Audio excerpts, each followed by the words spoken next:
I think the relevance of this question points to what is happening now in the ANC. For some time, this has been a worrying issue with the members of the ANC, especially the genuine members of the ANC, looking at the leadership to provide leadership, a decisive leadership, and making sure that you protect the image, the integrity, and the values system of the organization, but allowing tendencies that are new, foreign in the organization has been a worrying factor for any member of the ANC. And we believe that the ANC, with the guidelines that have just been adopted, will find the resolve and the determination to make sure that it protects the integrity of the ANC. It cannot be allowed that its members or the so-called leaders continue damaging the image of the ANC with impunity, and all that we do, we then protect their rights, etc., whilst the organization is suffering and bleeding. I mean, the diagnosis you've just given certainly didn't emerge overnight. Many will be asking, where was this critique when you were part of the PC in the Free State, when arguably, these things were already happening? It's very interesting. Sometimes, we have been raising, and people who have been serving in the PEC with us would know that we have been raising these issues.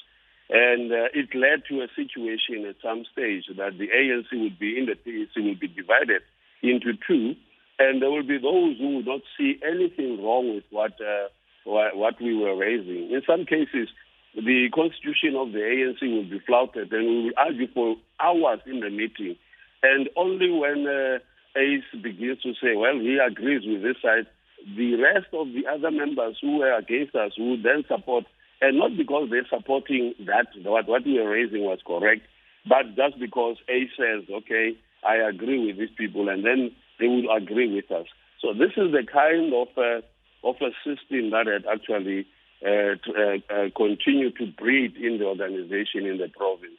As I refer to it as a toxic society environment with toxic followers, allowing this, enabling this to happen. And any person who dares stand against this ended up outside the system. Perhaps that toxic society you just allude to comes on the back of what an analyst has just told our reporters is the politics of the stomach within the ANC. This idea that, people will try to ensure that their backs are covered. And it also brings to my memory sentiments that were reflected by, I think it was Stumo Dlamini, when he said it's cold outside the ANC. I mean, to what extent does that sentiment resonate with you? And to what extent do you think it informs the heavy backlash that you're receiving even from within the party? I'm not bothered by people who would always not look at the issues rationally, but would be emotional in terms of defending what is wrong. For instance, if you are a member of the ANC, an organization that is intended, was established to serve and to care for the people, and you have the victims of the asbestos, and then you go out and organize people to support the SG for getting an opportunity to present his side of the story. And then you organize people, but nobody cares among these people to check if these victims, how these victims are living, what is happening to them. And they just continue because what is there? Some people just get into the bus because there's nothing for them to do in the township, and they end up there because there's a free meal and there's a free transport.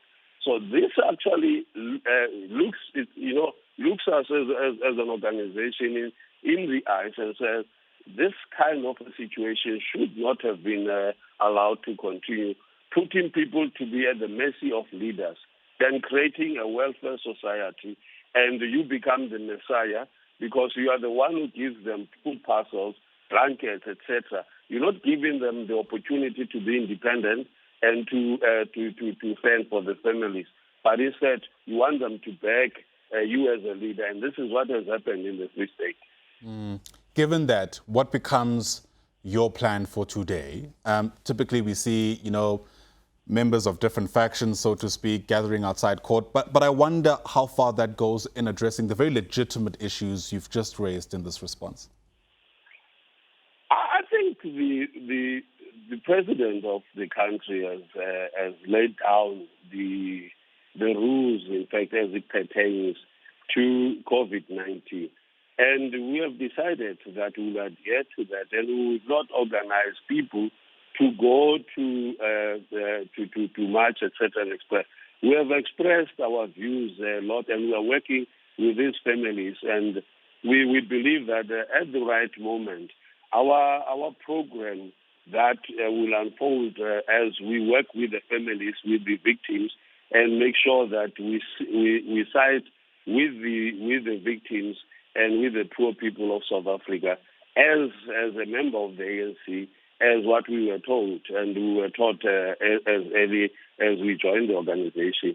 We were never told to be people who beat and who support those who are hurting our own people. We fought apartheid system. We will fight these people who are actually using the name of the ANC and using positions given to them to enrich themselves and the family. Dukwana is the former ANC PEC member in the Free State, also a former MEC in that province. Mxolisi, thanks very much for your time indeed.